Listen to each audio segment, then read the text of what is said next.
Hi everyone. Good day, Sir Andres Kinguna, and to my classmates. So my name is John Mundo, a fourth year criminology student, and I'm here to answer the final oral for our course, which is the Forensic 6.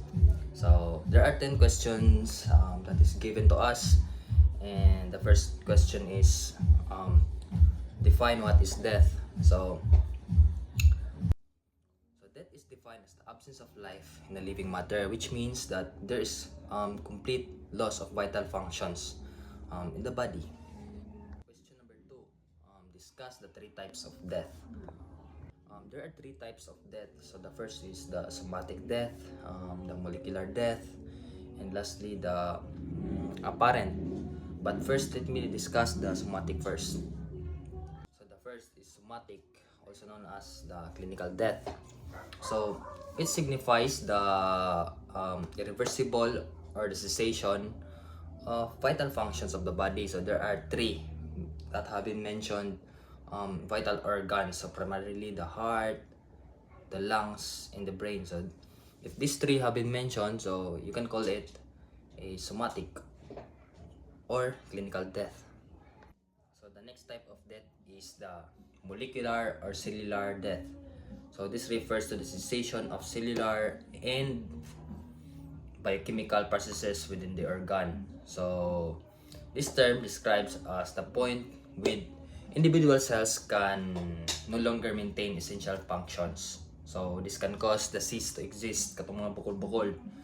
So that's an example. And lastly, the apparent death or the suspended animation. So it refers to the individual or a condition which the individual can appear as a dead, but in fact, it is actually still alive. So it can occur in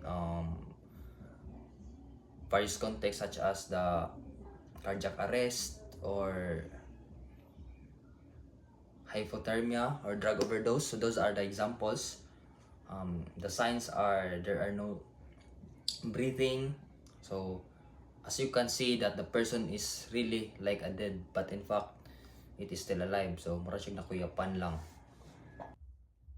So question number 3. How do you describe the external signs of death?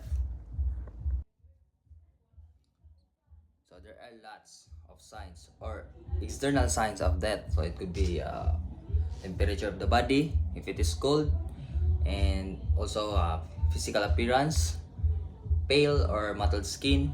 But the most common is the lost power to move and insensibility of the body as determined by visual inspection of the nervous system consists of brain and spinal cord, no, as it is the seat of all the faculties, that is faculties of senses and the power of locomotion, and also the stoppage of the respiration.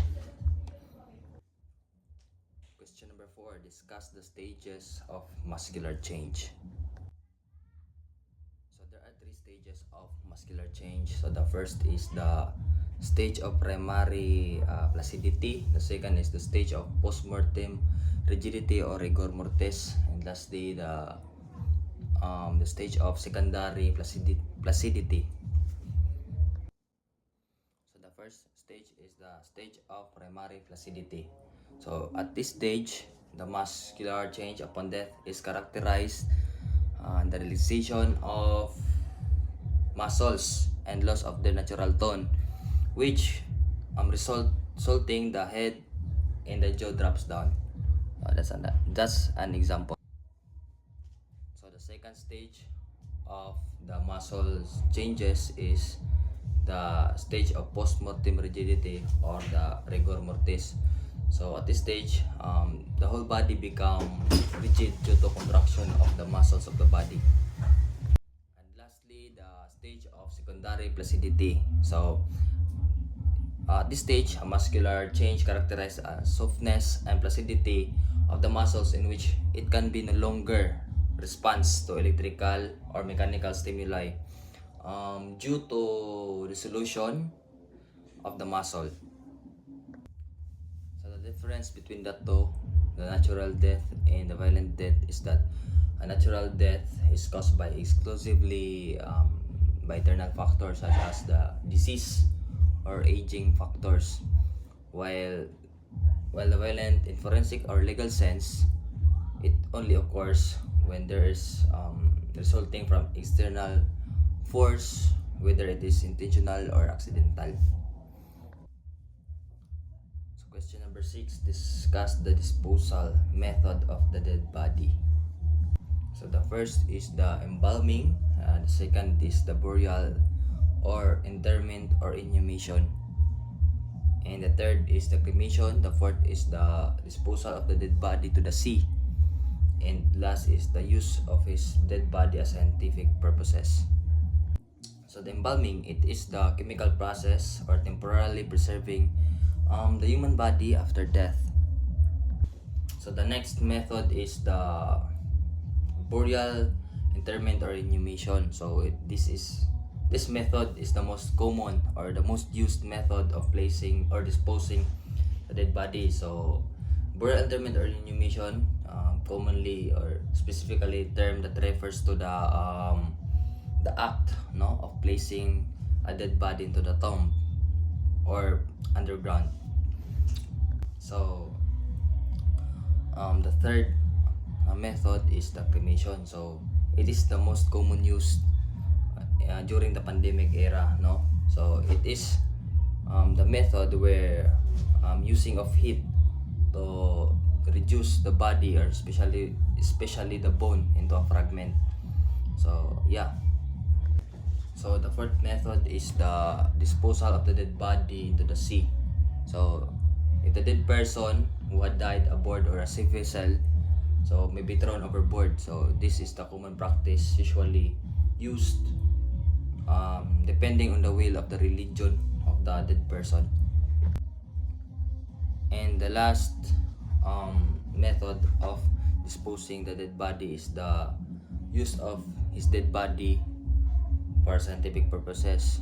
So if there is dead body unclaimed by any relatives for about 24 hours, so it could be subjected for any medical purposes, for the advancement of medical science and to the promotion of medical knowledge. So it is very common on those students in the field of medical.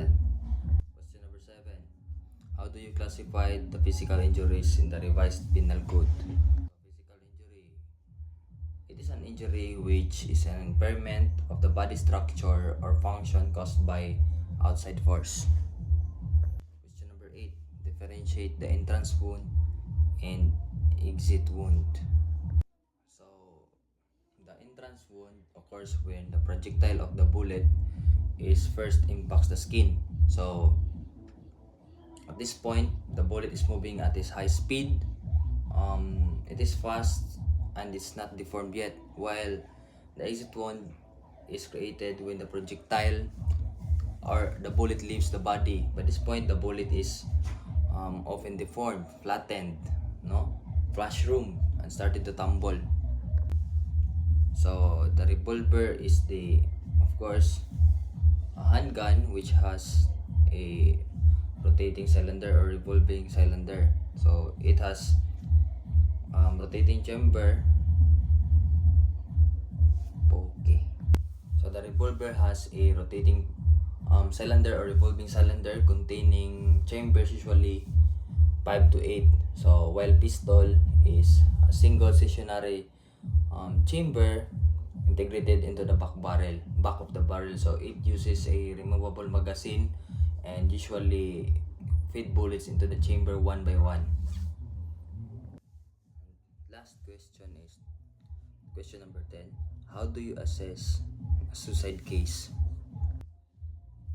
So how do you assess a suicide case? So assessing a suicide case is a complex process because it requires more than just finding a cause of the death, and also forensic investigator must establish both action, the person killed, if they really killed themselves or there's an intent, and of course the reconstruction of forensic pathology and victimology.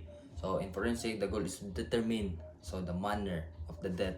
So always looks for the materials that is being used, the method, the way, if really he really killed himself, or if it is really a suicide, and always know or consider the always consider the always consider the autopsy, so that you can really find out the cause of the death. So that's all. Thank you, classmates, and thank you, sir. Merry Christmas, everyone, and advance Happy New Year.